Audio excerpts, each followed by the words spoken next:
Welcome back to the Mindset Matters podcast. I want you to imagine something with me for a moment.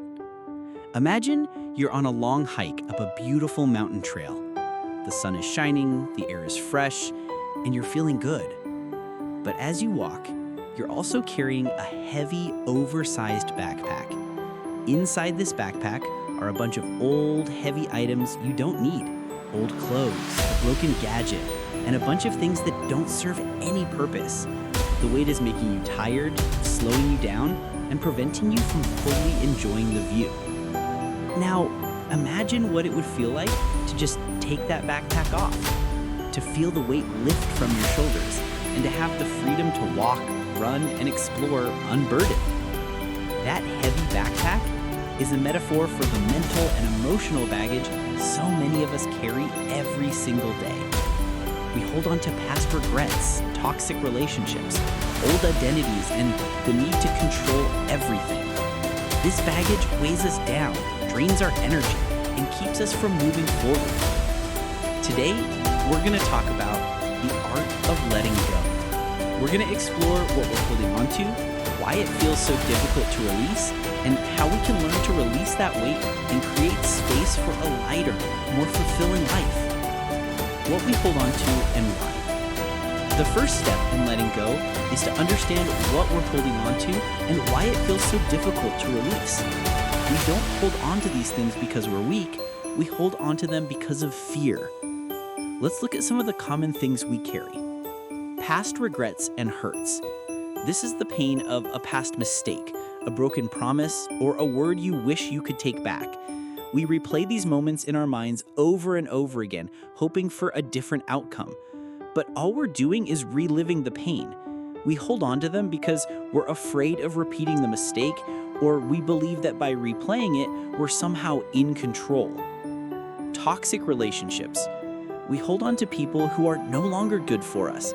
Maybe it's a friendship that's run its course, or a family dynamic that's consistently negative. We hold on out of a fear of being alone, a sense of obligation, or the hope that the person might change.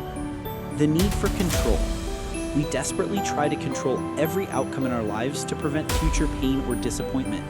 But the more we try to force things to be a certain way, the more anxious and frustrated we become.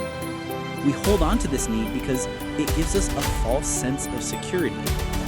An old identity. Maybe you've always seen yourself as the person who is shy, or the person who isn't creative, or the person who failed at that one project. You've outgrown that version of yourself, but holding on to that identity feels safe and familiar. You hold on because the unknown of who you might become is scarier than the known of who you were. How to practice letting go. So how do we begin the process of letting go? It's not a single event. It's a practice. It's a muscle you have to build. Identify the weight. The first and most crucial step is awareness. You can't let go of something if you're not aware you're holding. Take some quiet time to reflect or journal. Ask yourself, what is weighing me down right now? What thought, person, or expectation is draining my energy? Be specific. It could be a past conversation, a toxic friend, or the need for your life to look a certain way. Acknowledge the pain. Letting go is not about ignoring or suppressing your emotions. It's often a process of grieving. You might have to mourn the loss of what you hoped something would be, even if it was a negative situation. Forgive yourself for your past mistakes and the decisions you made. Acknowledging the pain is a way of honoring the experience and then consciously choosing to move on. Redefine your identity.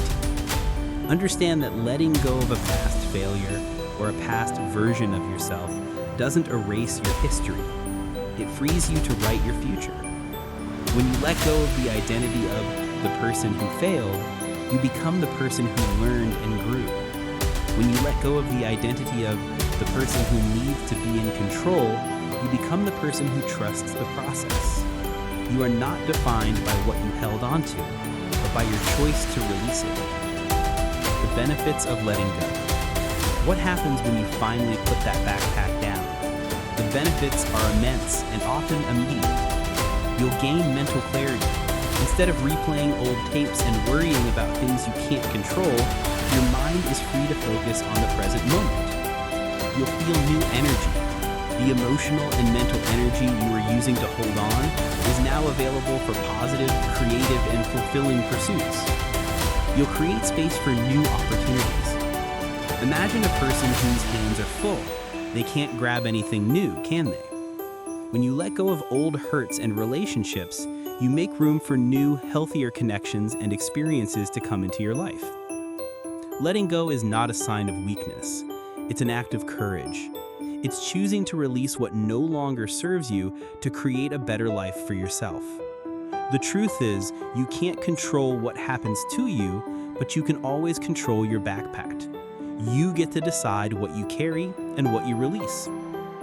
My challenge for you this week is to identify one small thing you can let go of today. Don't worry about the big, scary things yet. Just find one small piece of baggage to release. It could be a minor grudge you're holding. It could be an old email in your inbox that you've been putting off deleting. It could be a small expectation you have for yourself that is causing unnecessary stress. Practice the feeling of release and notice the space it creates in your mind and in your heart. Thank you for listening. Join me next time for our episode on finding your purpose in the everyday.